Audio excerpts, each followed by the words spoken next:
26 जनवरी 1950 को देश में संविधान लागू हो गया और संविधान के अनुसार इस देश के पहले सभी लोगों को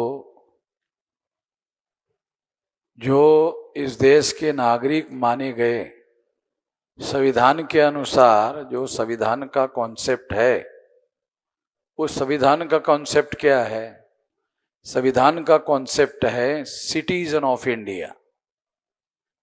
अगर आप संविधान पढ़ो तो आपको पता चलेगा कि संविधान में सिटीजन ऑफ इंडिया के नाम पर अधिकार दिए गए हैं। तो ये जो सिटीजन ऑफ इंडिया है भारत में, उन लोगों को जब ये अधिकार दिए गए तो अधिकार देने की वजह से ये जागृति देश के अंदर आई कि जिस देश में जिनकी संख्या ज्यादा है उन लोगों को संख्या के अनुपात में अधिकार क्यों नहीं है। और इस वजह से ओबीसी की गिनती का मामला आजादी के आंदोलन में भी उठा और आजादी के बाद जब संविधान लागू हुआ उसके बाद में ओबीसी का मुद्दा कांग्रेस के द्वारा दबाने की कोशिश हुई, क्योंकि जो ऊपर से कांग्रेस का राज था वो मूल रूप से ब्राह्मणों का राज था। क्योंकि 26 जनवरी 1950 के बाद में जो पहला चुनाव हुआ उसमें 60% टिकटें कांग्रेस ने ब्राह्मणों को दी और इस वजह से ब्राह्मणों का आजाद भारत में कब्जा हो गया। 60%, 3.5% ब्राह्मणों को 60% टिकटें दी। इसका विश्लेषण करने से एक अर्थ ये होता है कि 56.5% ब्राह्मणों ने अधिकारों पर अतिक्रमण किया। इस 56.5 में 52% तो ओबीसी है, तो इसका मतलब है 56.5% टिकटें जो कांग्रेस ने ब्राह्मणों को दी, तो इसमें ओबीसी के लोगों की ही टिकटें ब्राह्मणों को दी गई। वो कांग्रेस ने ओबीसी के तो टिकट दिए नहीं। शेड्यूल कास्ट की पॉलिटिकल रिजर्वेशन था, शेड्यूल ट्राइब को पॉलिटिकल रिजर्वेशन था, इसलिए उनको देना पड़ा। तो एक तरफ तो कांग्रेस के लोगों ने ओबीसी की जाति आधारित गिनती नहीं की, ये एक बात है। यही बात आप लोगों के सामने बार बार आती रहती है, मगर यही बात सच नहीं है। सच क्या है? जिस 52% लोगों की गिनती जवाहरलाल नेहरू ने और ब्राह्मणों ने, जो कांग्रेस की सरकार थी, उन्होंने नहीं की, उन्होंने ही 1951 में देश में हर 10 साल में जो गिनती होती थी वो गिनती ओबीसी की हिंदू के नाम पर की। हमारे लोग एक ही बात उठाते रहते हैं कि 52% लोगों की गिनती नहीं की, गिनती नहीं की, गिनती नहीं की। बात सही है मगर आधा सच है। आधा सच बहुत खतरनाक होता है। तो मैं आप लोगों को पूरा सच बता रहा हूं कि दूसरा आधा सच ये है कि कांग्रेस जो ब्राह्मणों का राज था, उन्होंने ओबीसी की जाति आधारित गिनती नहीं की, मगर ओबीसी की हिंदू के नाम पर गिनती की। ओबीसी को हिंदू के अकाउंट में जमा कर दिया। अगर हिंदू को हिंदू धर्म माना जाए तो हिंदू धर्म का ठेकेदार ब्राह्मण है, तो ब्राह्मण के अकाउंट में 60% ब्राह्मण ओबीसी के लोग, 52% लोगों के जो वोट है वो ब्राह्मण के अकाउंट में जमा कर दिए गए, ओबीसी का जीरो हो गया। ये काम कांग्रेस के लोग चुपचाप करते थे, इसलिए पता नहीं चलता था।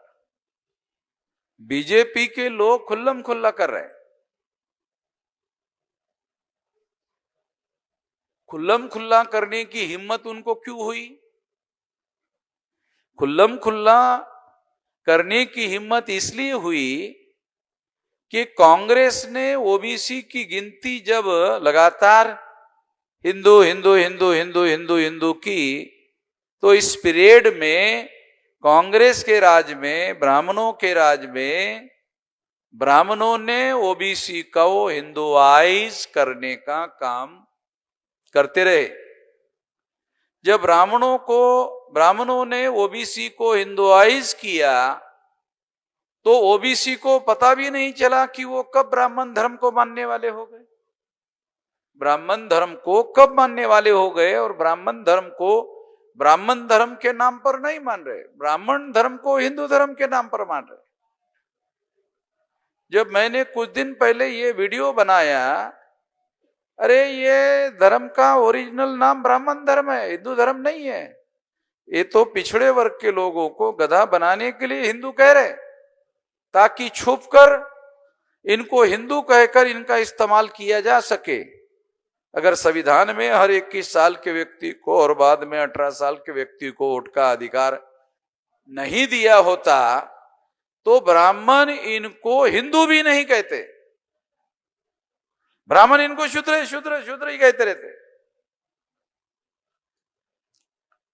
ये तो संविधान ने एम्पावर किया। ये तो बाबा साहब आंबेडकर को ये बातें समझ में आती थी।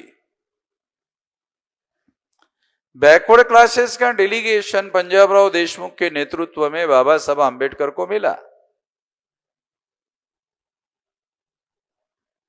तो बाबा साहब आंबेडकर को उन्होंने मांग की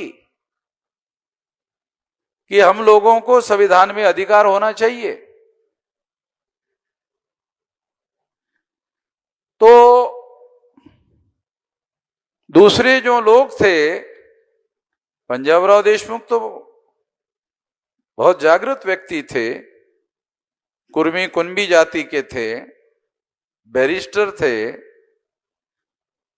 तो उनके लोगों ने उनको कहा कि बाबा साहब को ये हम लोगों को कहना चाहिए। तो पंजाब राव ने उनको कहा कि वो अंबेडकर को सब समझ में आता है, बताने की जरूरत नहीं है, तो क्या करना चाहिए, कानून के भाषा में उसको ड्राफ्ट में कैसे डालना चाहिए, क्या करना चाहिए, ये हमें उतना समझ में नहीं आता है जितना उनको समझ में आता है। तो बाबा साहब आंबेडकर में भारत के संविधान को जो सामाजिक आशय उपलब्ध हुआ और हजारों सालों से जो वंचित लोग थे उन लोगों को एम्पावर किया जाना चाहिए, ये बाबा साहब आंबेडकर को समझदारी थी। बाबा साहब आंबेडकर को मानने वाले बहुत सारे शेड्यूल कास्ट के जो पढ़े लिखे लोग हैं उनको अभी तक ये बात समझ में नहीं आती कि शूद्र ओबीसी के लिए प्रयुक्त किया जाने वाला शब्द है, शेड्यूल कास्ट के लिए शूद्र शब्द नहीं है, शेड्यूल कास्ट के लिए अछूत शब्द है। तो पढ़े लिखे लोगों को ये भी पता नहीं है। पढ़े लिखे लोग जो शेड्यूल कास्ट के लोग हैं उनको क्या पता है, पढ़े लिखे जो शेड्यूल कास्ट के लोग हैं उनको क्या पता है, बाबा साहब आंबेडकर जिंदाबाद जिंदाबाद जिंदाबाद जिंदाबाद, इसके अलावा साला कुछ है ही नहीं पता। बाबा साहब आंबेडकर का विचारधारा के, उसके आंदोलन की, उसके इतिहास की कोई जानकारी उपलब्ध नहीं है। उनके लिखे हुए किताबों को तुमने पढ़ा क्या? तो वो हमारे मुंह की तरफ देखते रहते हैं, अरे क्या पूछ रहे हैं, जब हमने बाबा साहब को जिंदाबाद कर दिया, खत्म हो गया, अभी क्या करने की जरूरत है? तो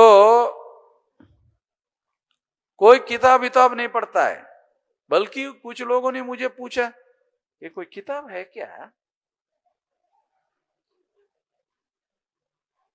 मैंने कहा है, तो क्या कहा? दे देना। ले लूंगा नहीं। तो जो आदमी को मुफ्त में किताब मिलता है वो पढ़ता नहीं, गल में रखता है। 1 महीने के बाद पूछो पढ़ लिया क्या? नहीं, अभी समय नहीं मिला, ऐसे ही पड़ा रहता है। तो जो पढ़े लिखे लोग हैं वो हम लोगों को बोलते हैं वामसेफ वाले लोग जो है अम्बेडकरवादी नहीं है।